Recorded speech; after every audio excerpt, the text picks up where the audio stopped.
MLA గౌరవ సర్పంచులు వివిధ గ్రామ పంచాయతీ వచ్చినటువంటి గౌరవ సర్పంచులు ఎవరున్నా దయచేసి వెరిఫై రావాల్సిన కోవడం జరుగుతుంది. ఇప్పుడు గౌరవ సర్పంచ్ గారి చేతుల మీదుగా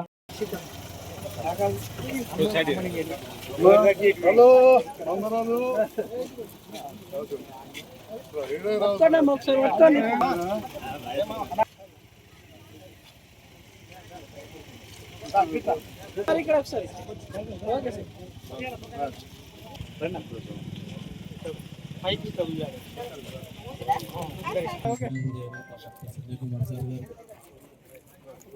చప్పట్లు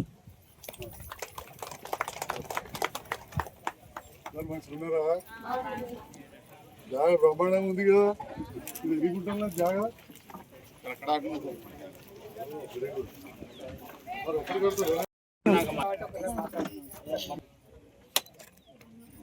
జగిత్యాల అభివృద్ధి ప్రదాత సంజయ్ నగర్ నాయకత్వం, జగిత్యాల అభివృద్ధి ప్రదాత సంజయ్ నగర్ నాయకత్వం.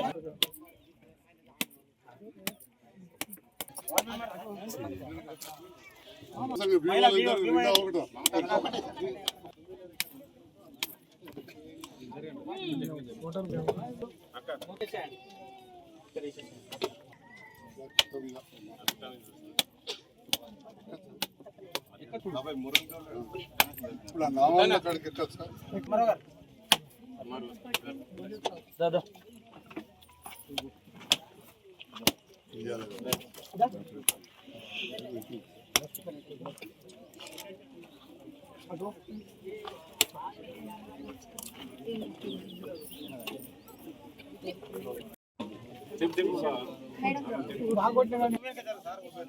వీరాపూర్ అభివృద్ధి ప్రదాత సంజయ్ నగర్ నాయకత్వం, వీరాపూర్ అభివృద్ధి ప్రదాత సంజయ్ నగర్ నాయకత్వం. అందరికీ అధికారులకు ముఖ్యంగా ఒక పండుగ వాతావరణం మహిళా అక్కచెలకు భయనంకు మీ అందరికి ప్రత్యేక శుభాకాంక్షలు. అదృష్టవంతురాలు, ఎందుకంటే మొట్టమొదటిది ఏ రోడ్డుకో మోరికో కాదు, మహిళా సంఘ భవనానికే భూమి పూజ చేసి. అయితే మీరు గెలిపించిన మీ సంజయ్ అన్న రెండవసారి గెలిపించారు. మొదటిసారి కూడా అది మామూలు మెజారిటీ కాదు, 1,04,000 ఓట్లు వచ్చినాయి. ఇంతవరకు చరిత్రలో మన జిల్లాలో ఎవరికి రాలే. మీరు అన్ని ఓట్లు వేసి గెలిపించారు. ఆ అనుభవంతో కొన్ని పనులు చేసినాం. రెండవసారి అంతటా కూడా టీఆర్ఎస్ పార్టీ ఓడిపోతా ఉంటే ఇక్కడ నేను నన్ను గెలిపించాను. ఇక్కడ కూడా మెజారిటీ ఇచ్చాను. మరి ఆ తర్వాత నాకున్న అప్పుడు మొదటిసారి వచ్చిన అనుభవంతో అరే తాట్లవేల గోదాం కట్టాం, ఇటుకేలకు గోదాం కట్టాం, భూపత్పూర్లో గోదాం కట్టాం. అది ఏదో ఎరువులు ఉన్నప్పుడు పెట్టుడు, తర్వాత షెటర్ వేసి పెట్టుడు, అంతకు తప్ప దేనికి వనికస్తలేదు. 40 లక్షలు 50 లక్షలు అంటున్నారు. కొద్దిగా చిన్న అయినా కానీ 20 లక్షలతోటి 2-3 కట్టుకొని మన రైతు వేదిక అల్లీపూర్లో ఎట్లుంటుందో, దర్వాజపేట ఎట్లదో అట్లా కొద్దిగా కిటికీలు అట్లా పెడితే మనకు అన్నిటిలో ఉపయోగపడతాయని ఆలోచన వచ్చింది. ఆ ఆలోచన వచ్చాక నేను మన ఎంపీడీఓ గారు మదన్ సార్ అని చెప్పి సీనియర్ ఎంపీడీఓ వారు, మీ మహిళలకు సంబంధించి జిల్లా అధికారి డిఆర్డిఓ అందరం కూడా ఒక మీటింగ్ పెట్టుకొని 27వ తారీఖు 1వ నెల 2025 అంటే 13 నెలల కింద ఒక ఉత్తరం రాష్ట్రం రాష్ట్ర అధికారి. ఎందుకంటే ఈజీఎస్సీ కాబట్టి కేంద్రం కూడా మనకు పర్మిషన్ ఉండాలి. వాస్తవానికి మనము మంచిగా వినాలి. కేంద్రానికి ఏదైతే సెల్ ఫోన్ కట్టుకుంటేనో, లేకపోతే ఈ దస్తు కొనుక్కుంటేనో, ఈ గడియారం కొనుక్కుంటేనో కట్టే పైసలు కేంద్రానికి పోతాయి.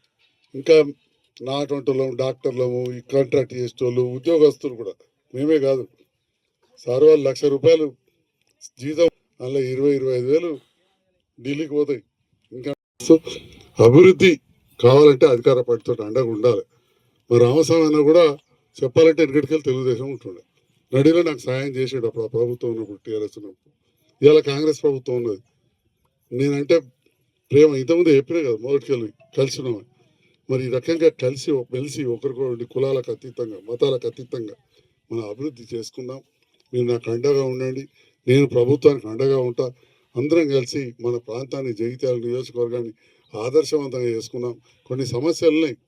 కొత్త ప్రభుత్వం వచ్చింది, కాంట్రాక్టర్లు పనిచేయాలంటే నడువు విడిచిపెట్టిపోయారు. వీరాపూర్ రోడ్ ఎట్లా మనం చూస్తున్నాం, బాధ అనిపిస్తాం. అంతకంటే చాలా పెద్దవి చేసిన వరదలకు దిగిపోతే ఇక చిన్న ప్యాచ్ బుక్ చేయాలి. ఏది రామాజపేటది, మన మైతాపూర్ది, కొన్ని అట్లాంటి చిన్న చిన్న పనులు ఆగిపోయినాయి. పెద్ద పెద్ద బ్రిడ్జిలు చేయించినాం. ఇటుకాల రామాజపేట బ్రిడ్జ్, రామారావుపల్లి బ్రిడ్జ్ 9 కోట్లది. ఇవన్నీ కూడా ఒక్కటొక్కటిగా ఖచ్చితంగా చేసుకుంటూ పోతామని చెప్పి కూడా ఈ సందర్భంగా తెలియజేస్తూ సీసీ రోడ్ల మంజూరు పనిచేస్తా. ఇప్పుడు విధానం ఏమున్నదంటే, ఒక్కటి బాధాకరం ఏంటంటే, ఇది మీరందరూ కూడా ఆలోచన చేయాలి. ఇప్పుడు అధికారులు కూడా చెప్తారు, సీసీ రోడ్ అంటే ఇట్లేసి అట్లా పోవచ్చు, ఏ సర్పంచ్ అట్లా సర్పంచ్ ఉరుకురికొస్తారు. అందుకని చెప్పి కేంద్ర రాష్ట్ర ప్రభుత్వాలు ఒక నిర్ణయం తీసుకున్నాయి, ఇట్లా బిల్డింగులు కడితేనే సీసీ రోడ్ ఇస్తామని చెప్పి. అది ఖచ్చితంగా నిర్ణయం ఉన్నది. అందుకోసం కొత్తగా గెలిచిన సర్పంచులు కావచ్చు, లేకపోతే ఆ సర్పంచుల వెనకాల ఉండి గెలిపించిన వాళ్ళు కావచ్చు, ఓడిపోయినా కానీ ఎలక్షన్ల వరకే మనకు రాజకీయాలు ఉండాలి, అయినాక కలిసి పనిచేయాలి. సో ఈ బిల్డింగ్లు ప్రతి కాడ కట్టినప్పుడే రోడ్లు కూడా వస్తాయి, అంతే తప్ప ముందుగాల రోడ్లు అటెనక బంగ్లాలు అటెన్ రావు. అది ప్రభుత్వ విధానం ఒకటి. రెండవది, మా మహిళలు కావచ్చు, ఇక్కడున్న రైతులు, ముఖ్యంగా కూలీలు, అది ఏ మతం కానీ ఏ కులం కానీ, ఈ ఉపాధి హామీ పథకానికి పేరు మార్చి బీబీజీ రామ్ అని పెట్టి చాలా దాంట్లో కిరికిరి పెట్టారు. అంతకుముందు ఎంఎన్ఆర్ఈజీఎస్ అంటే మహాత్మా గాంధీ పేరు మీద ఉంది, ఇప్పుడు రాముని పేరు మీద. మహాత్మా గాంధీ జాతిపిత, ఓకే, రాముడిని నేను కూడా మొక్కుతా, కానీ పేరు పెడితే కాదు. రామరాజ్యం అంటే అందరికి కూడా ఉపయోగకరంగా ఉండాలి. ఆ స్కీమ్లో ఎన్ని గొల్లాలు పెట్టాలో అన్ని గొల్లాలని పేరుకే 100 రోజులకెళ్ళి 125 రోజులకెళ్ళి పొడిగించిన అన్నారు, కానీ అసలు సాధ్యమా అనిపిస్తుంది. అది ముందు చూస్తుంటేనైతే ఇబ్బందికరంగానే ఉన్నది. మరి దీన్ని నేనైతే రాజకీయాలకు అతీతంగా ఆ విషయంలో ఉపాధి హామీ పథకం ఏదైతే పేరు సంగతి పోని, కానీ దాని విధి విధానాలను పూర్తిగా వ్యతిరేకిస్తూ ఉన్నా. ఇది అందరూ కూడా గమనించాల్సిన అవసరం ఉన్నది. ముక్త కంఠంతో అందరూ కూడా దాన్ని మనం విభేదిస్తే తప్పకుండా మళ్ళీ ప్రభుత్వం మళ్ళీ దాని విధి విధానాలు మార్చాల్సి వస్తుంది. ఎందుకంటే ఆల్రెడీ మనం పైసలు కట్టే దాంట్లోకెళ్ళి ఇస్తుండే. కొత్తగా ఏం చేశారు, మళ్ళీ ₹1,00,000 పని అయితే ₹40,000 తెలంగాణ ప్రభుత్వం కట్టాలంటారు.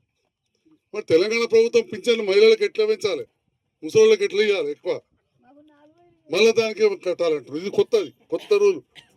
విజీవి రామ్జీల పథకంలో, కొత్త ఉపాధి హామీ పథకంలో ఈ కొత్త కిట్కు పెట్టారు, అంతే కదా సార్? కొత్తగా ఉంది. ఇది 4 నెలలకెళ్ళి అమలుకి వస్తుంది. ఈ మార్చడానికి బాగాలేదు. ఆ తర్వాత ఈ కొత్త పథకం అవుతుంది. కాబట్టి దీన్ని ఇక్కడ చాలామంది ముఖ్య నాయకులను మా రామస్వామి ఇక్కడ పిలిచిరు. దీని పార్టీల కథ ఎవరైనా బీజేపీ వాళ్ళు ఉంటే కూడా అన్యతా భావించద్దు. ఎందుకంటే ప్రజల కోసం పెట్టిన పథకం, పేదవాళ్ళ కోసం పెట్టిన పథకం, భూమి లేని వాళ్లకు ఉపాధి కోసం పెట్టిన పథకం. కాబట్టి ఈ ఉపాధి పథకాన్ని నీరుగార్చే విధంగా తెలంగాణ రాష్ట్ర ప్రభుత్వాల మీద బరుగొడే విధంగా చూడద్దు. బీజేపీ పాలిత రాష్ట్రాలకు వాళ్ళు ఏదో రకంగా నిధులు ఇస్తారు, ఆడికాడికి అడ్జస్ట్ చేస్తారు.